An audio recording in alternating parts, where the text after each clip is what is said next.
بسم الله الرحمن الرحيم الحمد لله رب العالمين والصلاة والسلام على سيدنا ومولانا محمد وآله وأصحابه وأزواجه وذريته أجمعين. اللهم أرنا الحق حقا وارزقنا اتباعه وأرنا الباطل باطلا وارزقنا اجتنابه. اللهم أرنا حقائق الأشياء كما هي. اللهم ربنا زدنا علما وعملا وإخلاصا يا رب العالمين. اللهم انصر أولياءك في غزة. اللهم انصرهم على عدوك وعدوهم إنك على كل شيء قدير. اللهم فرج عن إخواننا في غزة وفي فلسطين كلها وفي كل مكان يا رب العالمين. اللهم نفس كربنا وكربهم وثبت أقدامنا وأقدامهم والطف بنا وبهم يا أرحم الراحمين يا أكرم الأكرمين. وصل وسلم على سيدنا ومولانا محمد وآله وأصحابه وأزواجه وذريته وعترته وأنصاره وأعوانه وإخوانه إلى يوم الدين. ولعنة الله على أعدائهم أجمعين برحمتك يا أرحم الراحمين. Okay, so we are continuing our reading of this article. We stopped here last time, starting from here today. One question that arises is whether the best way to describe the state is a sovereign power. Sovereignty is an important concept in the definition of modern definitions of a state. The answer depends on how one understands sovereignty. If sovereignty means supreme authority within a territory, it's not clear that sovereignty captures the nature of all states. This is one of the problems with this article, is that it's mixing empirical with ideal thought.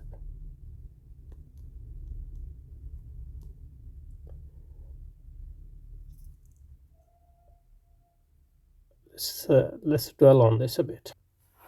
So sovereignty is important aspect of any definition of state.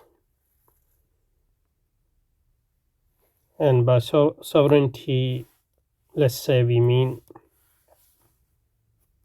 in a sense, absolute power, in the sense that not absolute, probably totalizing power, or in the sense that any power, ideally any power, is subservient to this power, state power. And whatever power is allowed within a state is sanctioned by this state. But this authors claim that this can't be applied to all the states. Let's read him again. So one question that arises is whether the best way to describe the state is a sovereign power. The answer depends on how one understands sovereignty. If sovereignty means supreme authority within a territory, it's not clear that sovereignty captures the nature of states, nature of all states. So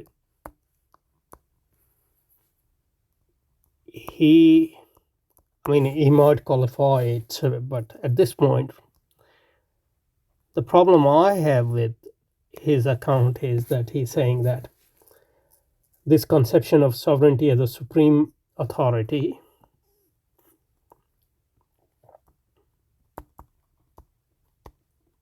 doesn't capture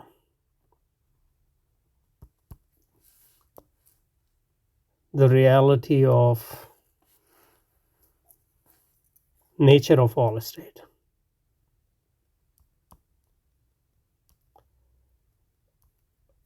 But by nature here I mean their actuality.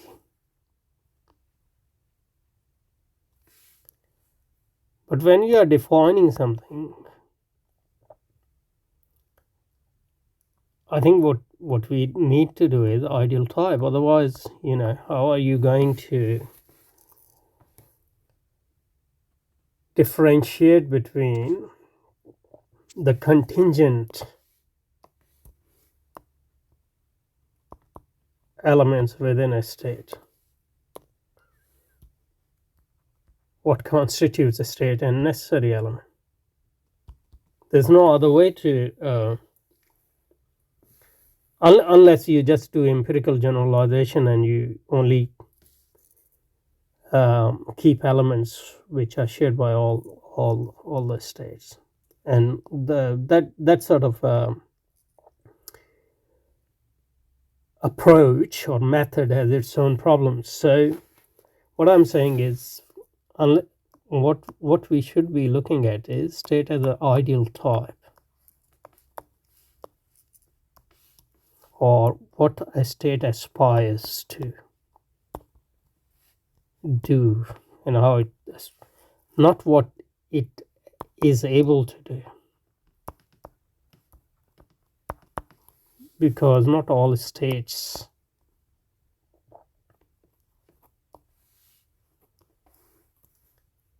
reflect a state as an ideal type 100%. I mean, that's impossible, because ideal type is just an abstraction. It's an artifact or construct to understand the nature of state. So this is no, I mean, there might be some other objection, but this is no objection to making sovereignty as a essential element of a state, and taking sovereignty as a supreme power, just because it doesn't capture the nature of all states, because it doesn't capture the nature of all states as they exist. And to the extent that it doesn't capture, the state doesn't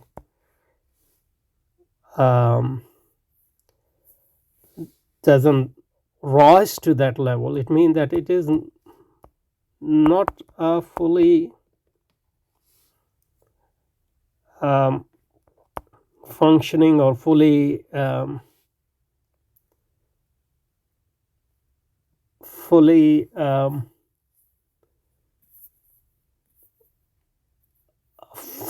state, in the sense that although it aspires to be a state, but it can't achieve that level to the extent that it is not a supreme power. So that's what I want to say. I'm not sure whether I was able to say it, but I think we'll come back to that. It's not clear that sovereignty captures the nature of all states. In the United States, the American state incorporates the 50 states of the Union. So those states are not at liberty to withdraw from the Union. But that's not a very good argument, because nobody considers those 50 states as real states, really. Nobody considers them, or should consider them, as actual states in our sense of the word. They're a state in the limited sense, and the only state is the American state. And the other states are just the state to the extent that state allows them to, or so I think this is not an argument against the definition of state, because those 50 states of the Union, they are not really full-fledged states, at least, and not just empirically, but even aspiration-wise, they are not. They don't aspire to be fully full-fledged state, or at least we can say that they might be states with reference to, and in the context of their state functions, but they are not a state vis-a-vis the actual state, that is the United States.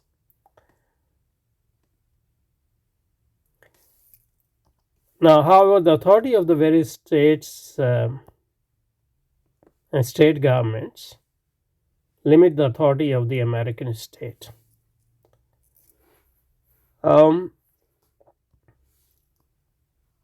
in what sense they limit the authority of the American state vis-a-vis themselves, and to the extent that American state really allows them. So that's not really limiting the power of American state. Functioning part of functioning part of the authority of that state in a domestic context. But overall, American state, the only absolute or supreme power in America is the American state. And that shows in exceptional circumstances. We shouldn't try to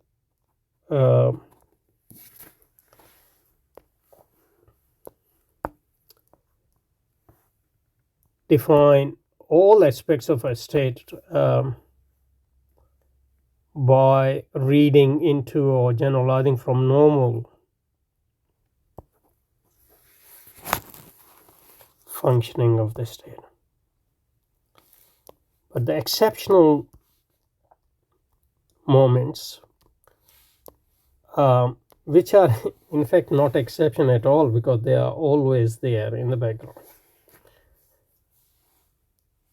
When the American state declared exceptional circumstances, or during the war, for example, you can see the real powers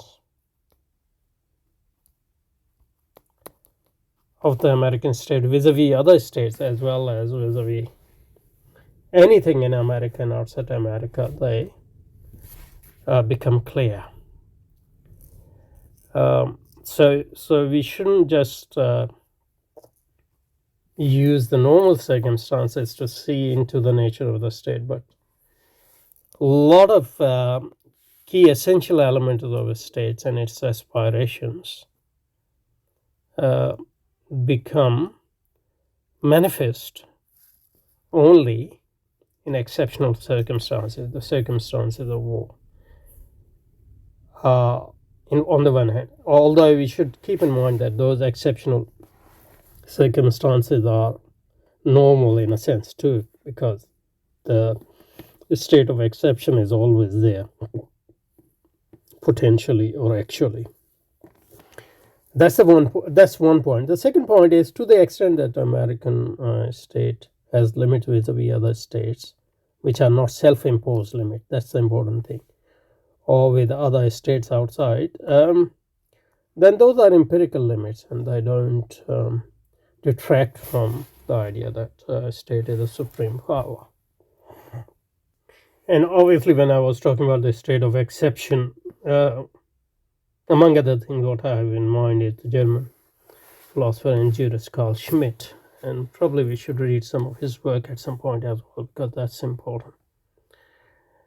Okay. So this is not a very good argument, as I said. In the United States, the American state incorporates the 50 states of the Union, so those states are not at liberty to withdraw from the Union. However, the authority of various states and state governments does limit the authority of American state. But those limits are either shortcomings or they are the limits allowed by the American state, so they are self-imposed limits.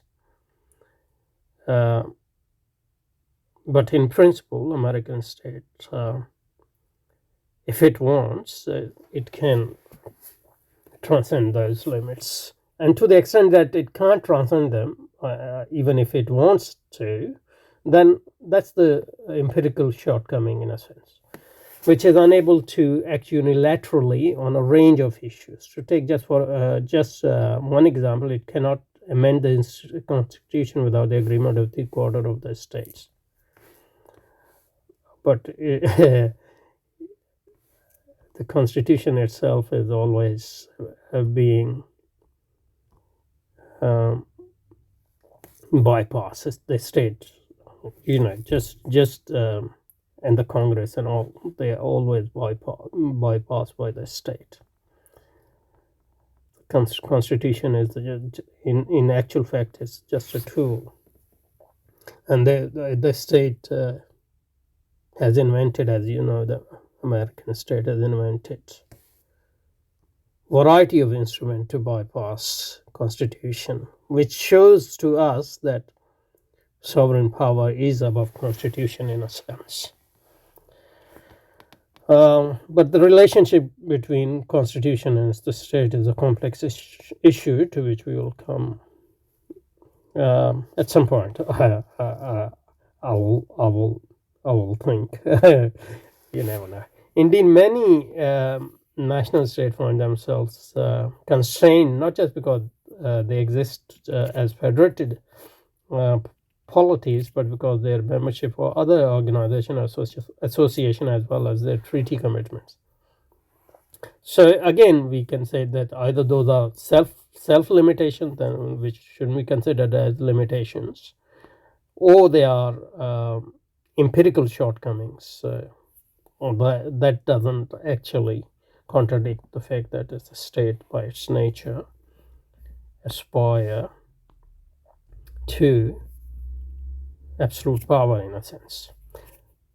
Limit what they and this is not an abstraction. That's because when it can, to the extent it can, and when the circumstances arise, it uses that absolute power. And also we should remember that when we're talking about state, so for example, a state might have limits vis-a-vis, for example, capital, or especially financial capital these days. So it has become weaker vis-a-vis that. Because capital can just punish states and move from most states anyway, and move from one country to another country, and by that threat, it can limit a state. But that doesn't mean that the state's power vis-a-vis labor, for example, is curtailed. So aspects of that power are also important. So empirically, one state might be constrained vis-a-vis, its treaty commitment or international organization, but that might be self-imposed limits or limits because it can't do without them. It is sort of compelled to. But that doesn't mean it doesn't have absolute power vis-a-vis its internal, adversaries and internal constituents, for example. So a lot of third world states, even though they are subservient to American imperialism, they are very powerful against their own people. And any challenge to their absolute powers within their own territory, for example, vis-a-vis those forces. So this aspect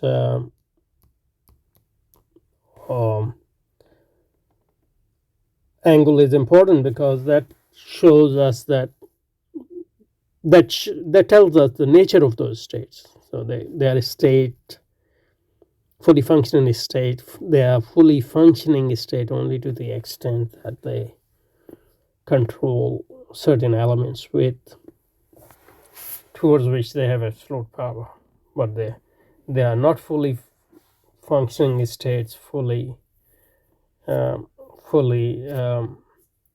actualized state vis-a-vis other actors, for example, international actors or actors,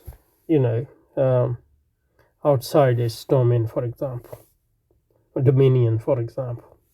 So that is important too. So limit, as well as their treaty commitment, with the limit within their own territorial boundaries.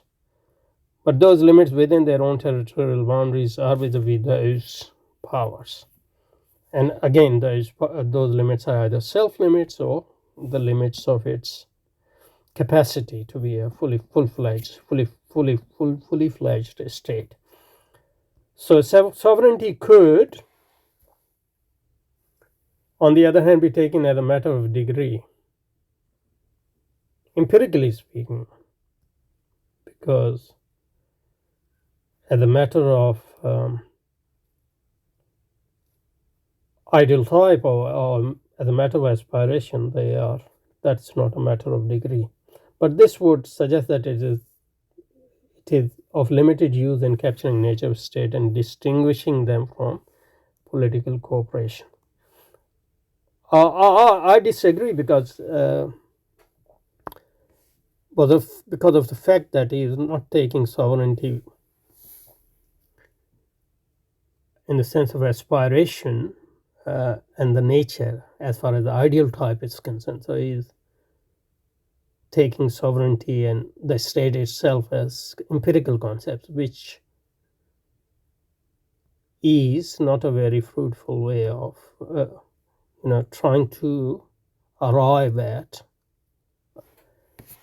a useful definition of the state.